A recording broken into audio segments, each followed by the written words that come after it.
Day's finally arrived. We're all look amazing, don't we?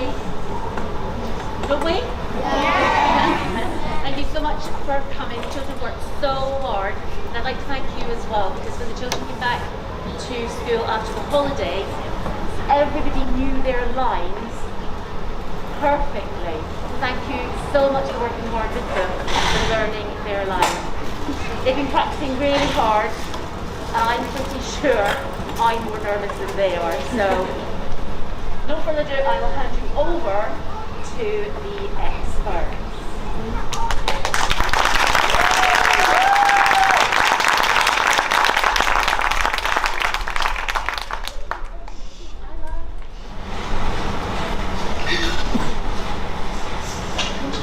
Welcome to 3B's Assembly. It's great to have you all back with us in school again.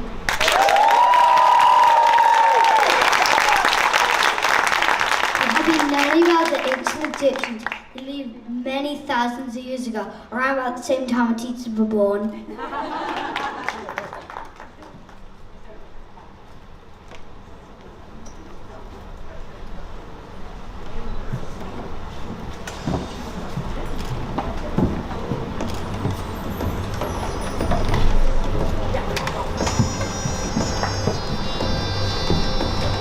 Amazing Egyptians, exciting Egyptians, amazing Egyptians, exciting Egyptians, ancient inscriptions, dramatic depictions from ages before us. Now back to the chorus. To be amid all the pyramids, to ride and style down the Nile, having a rare old time with the pharaoh, worshipping cats, cows, jackals, and crocodiles.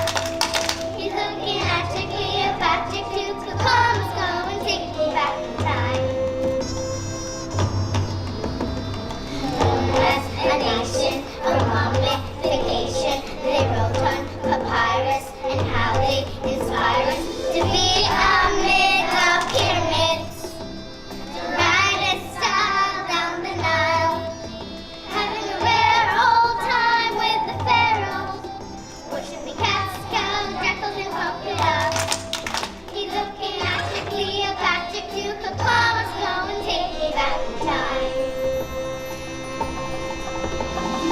Who was an Isis or Cyrus or Isis, Anubis or Horus? Now back to the chorus. To be amid the pyramids, to ride and style down the Nile, having a rare old time with the pharaohs, worshipping cats, cows, jackals, and crocodiles. He's looking at your Cleopatra, Tutankhamun's go and take me back in time. He's looking at your Cleopatra, Tutankhamun's go and take me back in time. He's looking at your Cleopatra, Tutankhamun's go and take me back in time.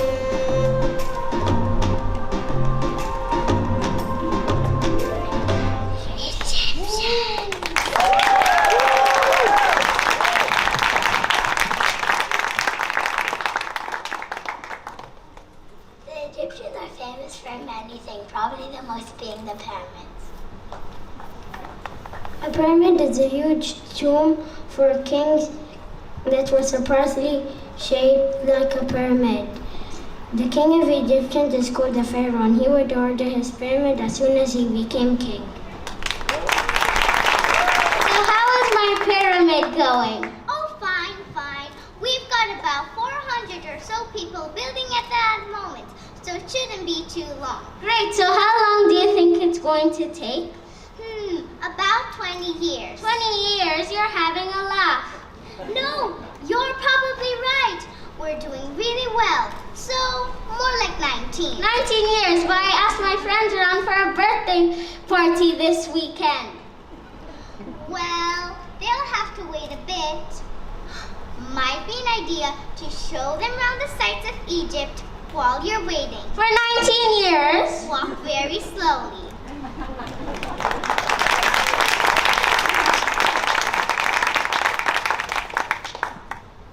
Before Pharaoh split into his pyramid, he had to be dead.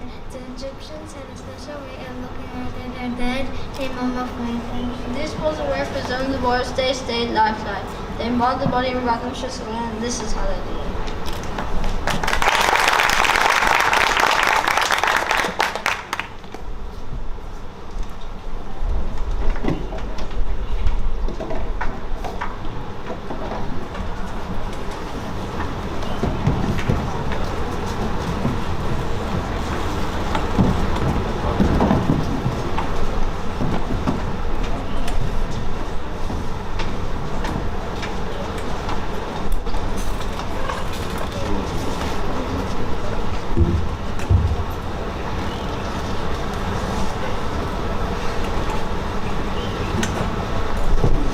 Hello, my name is Rahotep, and my assistant and I are going to show you how to mummify a body. Are you dead? Yes. Great! Let's get started then. Rule number 1. Wash the body with scented palm oil and then wash it off with water from the Nile. The Nile is the river that runs through the whole of Egypt and was very important to the Egyptians. It was so important that they treated the river Nile as a living thing. Alright, now your body's ready for the next bit. We have to get all the organs out of the body. Remember, don't take out the heart. That has to stay in the body. One organ we need to get out is the brain. Do we cut it out? No. We don't want to spoil the way the pharaoh looks. No, the method for taking the brain was very simple. First, you put the tip of a small metal pole into the fire until it's nice and hot. Then you get the red hot pole, shove it up the nose, waggle it about a bit, and then pour the brains out. Wait a minute, you're gonna do what? I'm going to shove a red hot pole up your nose. Is that a problem? A problem. Of course it's wrong. That's going to hurt. But you're dead. You won't feel a thing. Oh yeah, I forgot. Okay, carry on. Okay, if there are no more objections, pass the red hot pole, please.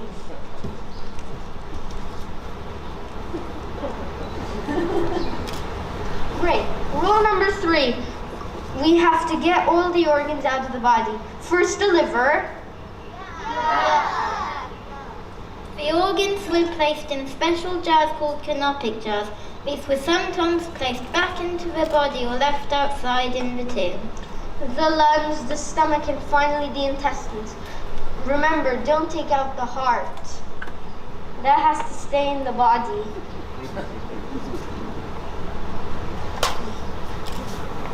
Rule number 4, we have to stuff the body with linen and then cover it with natron. Natron, what's that? Oh, it's another name for soil. Why didn't you say so in the first place? Rule number 5, leave the body for 40 days. 40 days later.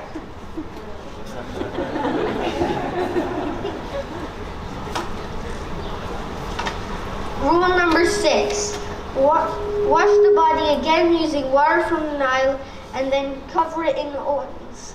Wrap your body in linen bandages and it's ready to pop it into its tomb.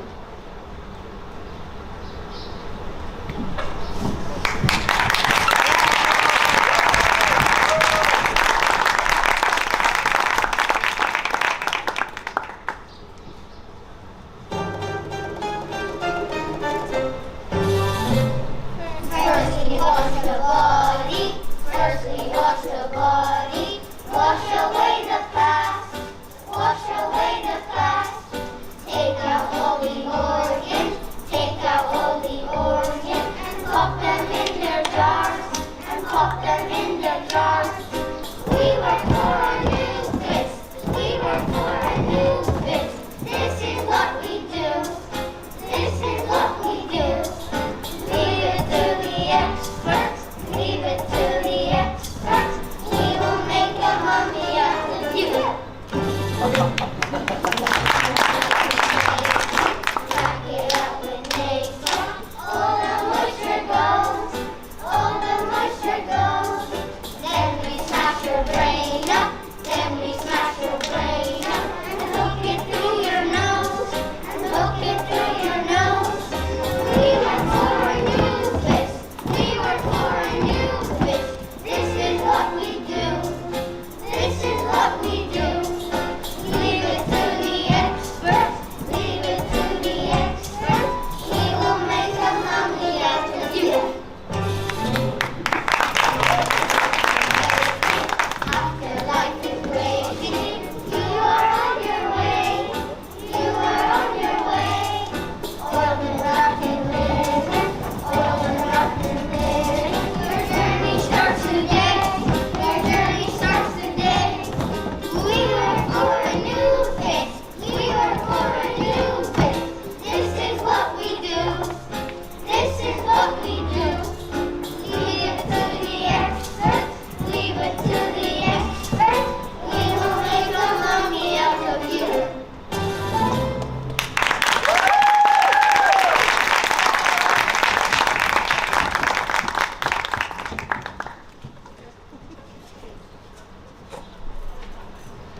Once the body had been wrapped, religious charms and prayers written on papyrus had been placed on the body to help it reach the afterlife.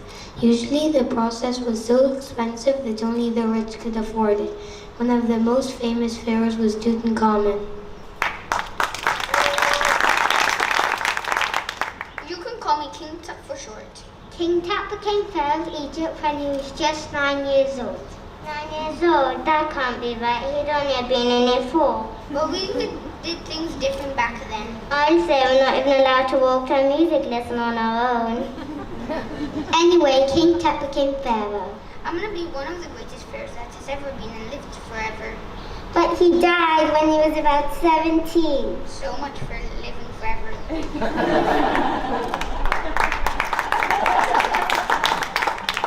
By the time Tutankhamun died, pharaohs weren't buried in pyramids anymore. Tutankhamun was buried in the tomb of the Valley of the Kings.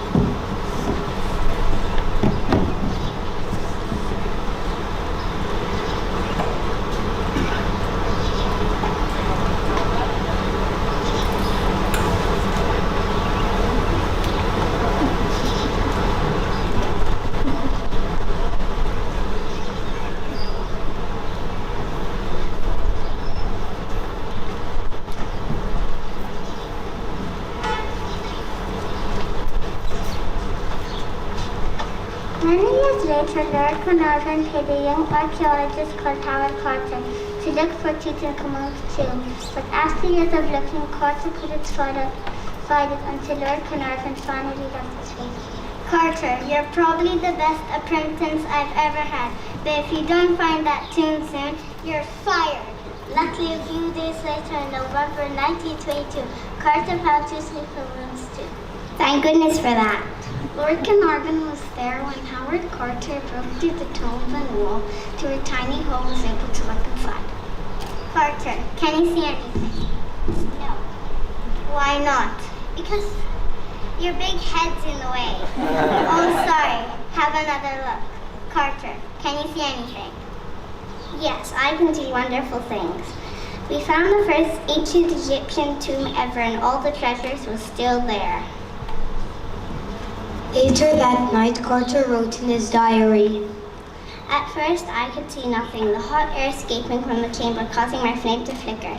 But presently, as my eyes grew accustomed to the light details of the room, emerged slowly from the mist strange animal statues and gold everywhere, the glint of gold. We've learned a lot about Egypt and Egyptians thanks to Howard Carter.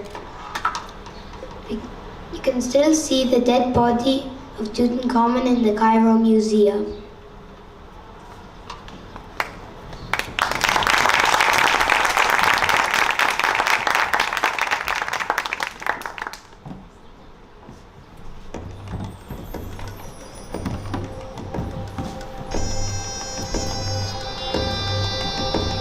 Amazing, Egyptian, exciting, Egyptian, amazing, Egyptian, exciting, Egyptian, ancient inscriptions, dramatic,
Thank you for watching our assembly. We hope you liked it. Well,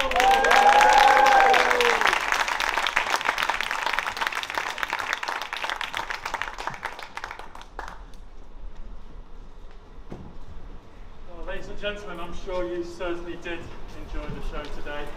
As was so eloquently said at the beginning, there's been something missing in school for the last couple of years, and it's being able to present to audiences like this, to have the special occasions like we did last week with the Egyptian Day, and to have the opportunity to talk in public to a live audience. Trust me, I'm sure you've been there, it's nervous.